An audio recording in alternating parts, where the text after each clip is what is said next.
Hello, welcome to the Guess or Noontime Show.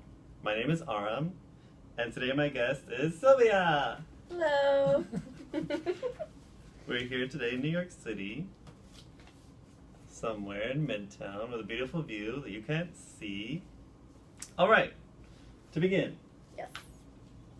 who are you? Okay, my name is Sylvia Ayass. You want me to say what I do for a living? Or? Where do you live? Okay, I live in Forest Hills, Queens. Queens, New York. Yes. Where were you born? I was born in Glendale, California. Armenian. I approve. What is your occupation? I'm an immigration attorney. Pretty cool. It's a good time to be a lawyer. Agreed. Mm-hmm. What is your favorite part of pop culture? Food. Very easily food. I agree. Yes. We've been to a few places. Delicious, cultural, I think Middle so. Eastern, Yeah. local. And food's kind American. of gotten very popular. Like on the television, there's like celebrity chefs. The foodieism has The spread further than you could Food imagine. porn. Like all those It raises chefs. the bar for everyone. We're all kind of like aware of what is the hashtag trending food thing. Yes. What is your favorite part of counterculture? Probably music. Most expressive. Do you know what, like, do you have a local artist, band, musician?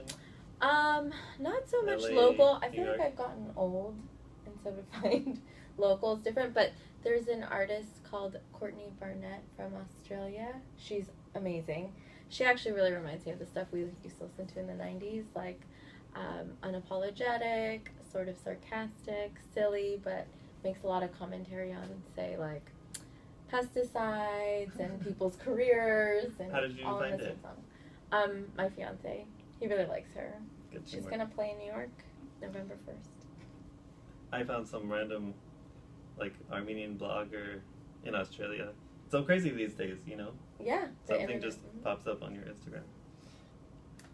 When I say Jerusalem, what does that mean to you? Jesus. I grew up Catholic. Mm-hmm. Jesus. His Shame. stuff is all around there. Yeah, he's everywhere. He left a trail, I think. It's terrible. He left the trail. Do you feel you have a connection to the Middle East? Yes, I'm half Lebanese and half Mexican, so I've been to Lebanon a couple times, Cool. and so of course I have a connection to the Middle East. I also cook Lebanese food all the time. It's in That's my bringing blood. some roots, culture to Exactly. New York City. Mm-hmm. Why do you think the Middle East is such a hot spot in the world? Well, I think with religion comes contention, unfortunately.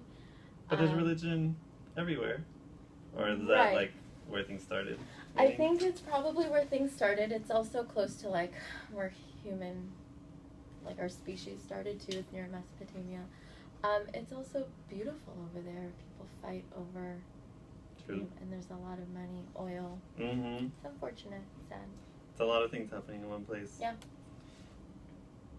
What do you know about the Armenian genocide? I know it was terrible.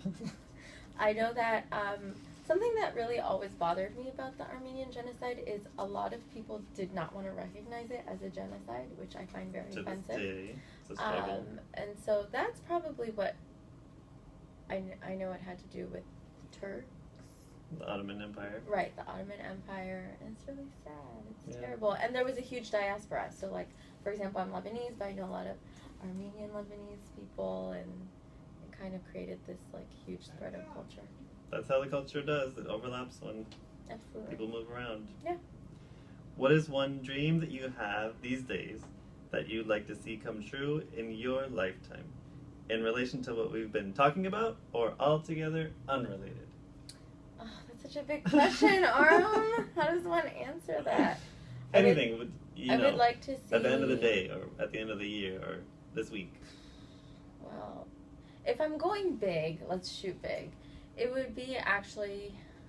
So I'm an immigration attorney, so I've been dealing a lot, and I read a lot of paper and like what's going on politically, and I think it's really sad how both political groups are quite, like, both Republicans and Democrats, like, they're so broken, they're so out of touch with the constituency, Mm-hmm. and so it would be a dream to have, like, I don't know, a revamping of the political system. Not take over the Constitution or anything like that. I mean, just like, you know, for people to actually advocate for issues instead of lobbyists. Well, you saw the Paris Climate Accord thing, Mm-hmm. and how California is gonna like just do it regardless of federal. And so is New York City. New York. Uh-huh. I saw Hawaii.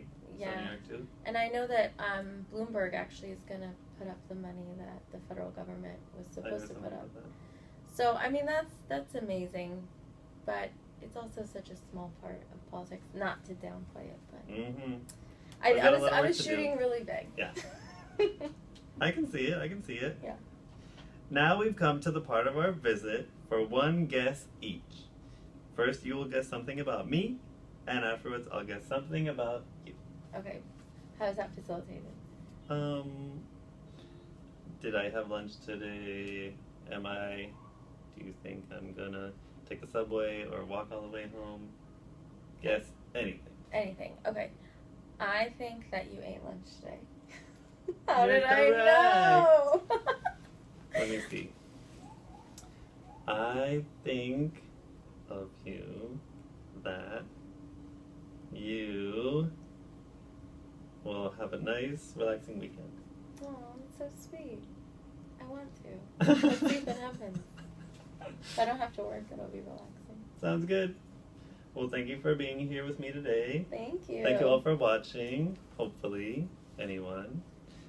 And we'll see you next time. Our huge audience. Bye, huge audience.